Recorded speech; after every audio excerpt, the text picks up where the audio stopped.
Hello, my name is Stephen Bedard, and I'm here to talk to you about what churches need to know about autism. I am a pastor of a local church, but I'm also a father of two children with autism.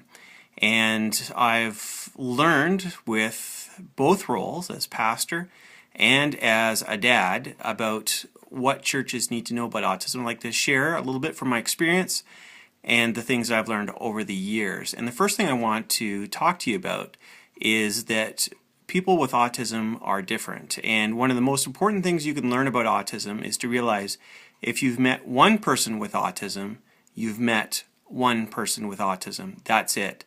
It is very difficult and very dangerous to take your experiences from one person that you've met with autism and to assume that another person is like that as well. You need to realize that autism is a spectrum. It's called the autism spectrum disorder. And so it goes all the way from high functioning, moderate levels of autism, something that was once called Asperger's syndrome, where you would not necessarily even know that you're talking to someone with autism. They might be very intelligent, they might be able to do many things, and might be more successful than the average person.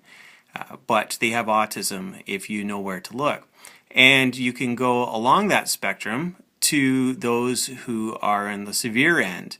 And even then, when you look at people on the same end of the spectrum, you're going to find there are great differences. So, for example, I have two children that are both on the severe end, but they are very different. Our son is a runner. If he gets a chance, he will take off. In fact, once he escaped from his group home and walked 9 kilometers all the way to his church, or all the way to his school.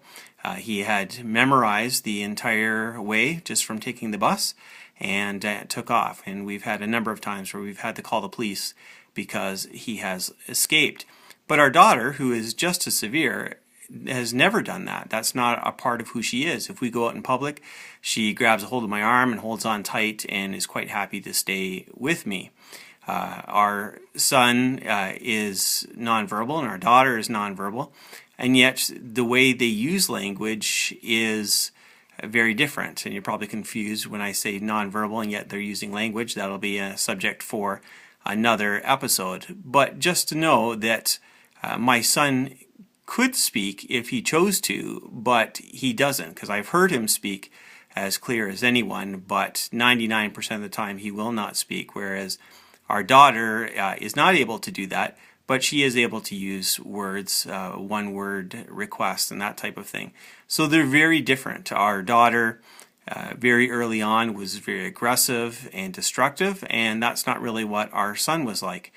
And so they're so different. You couldn't look at one and say, okay, now I know what the other one is like. So if you have met someone with autism, and then you are coming across a new family with autism, that's great that you've met the other person, but don't make judgments about what this other person is like, about what their strengths are, what their weaknesses are, or anything else. Get to know them as an individual.